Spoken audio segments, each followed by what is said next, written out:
তপশিলি schedule tribe কমিউনিটির আমার ভাই বোনেদের জিজ্ঞেস করছি, পরের বার আপনারা দাদা রাষ্ট্রপতি শাসনের কোনো খবর আছে নাকি? আচ্ছা, রাষ্ট্রপতি শাসন কেন জারি করছেন না বলুন তো? কেন জারি হচ্ছে না রাষ্ট্রপতি শাসন? এই কথাগুলো বলার আগে নিজেরা তিনবার ভাববেন যে আপনারা কি প্রতিবাদ করেছিলেন যেদিন আপনাদের সবচেয়ে সফলতম ব্যক্তি এই মুহূর্তে ভারতের রাষ্ট্রপতি, তাকে বারবার অপমান করা হয়েছে, তাকে বারবার ছোট করে দেখানো হয়েছে। আমার তো এখন মনে হচ্ছে আদিবাসী রাষ্ট্রপতি বলে এই রাজ্য সরকার একটা রেড কার্পেট পর্যন্ত পাতেনি, একটা সামান্য ফুল পর্যন্ত দেয়নি। আমার তো এখন মনে হচ্ছে যে এই মুহূর্তে গান স্যালিউট বা সম্ভাষণ দেওয়ার যে রীতি, সেই রীতি শুধুমাত্র আদিবাসী রাষ্ট্রপতি বলে হয়নি।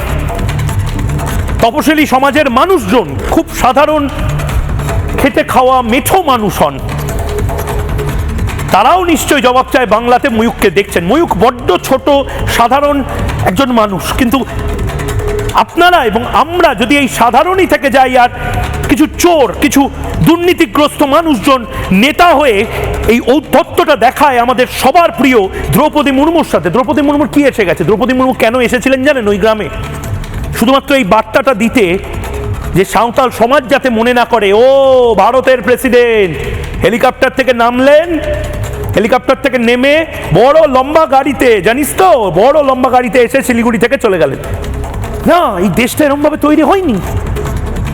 এই দেশের রাষ্ট্রপতি শেষ গ্রামের সেই অন্তজ সবর কন্যার সাথে দেখা করবে, এটা আমাদের সংবিধান বলেছে। তার মাঝে যে যে আসবে তাকে গুড়িয়ে দেওয়া হবে। যেভাবে আমাদের রথ এগিয়ে যায় এবং সেই রথের মাঝে যারা যারা আটকানোর চেষ্টা করে রথটাকে, জগন্নাথ দেবের রথটাকে, সরে যায়।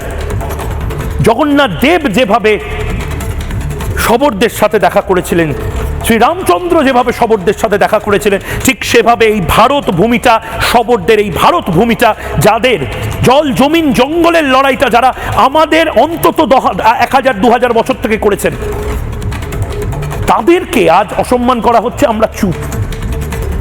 এরপরে আপনারা নিশ্চয়ই বলবেন না যে কেন এগুলো হচ্ছে।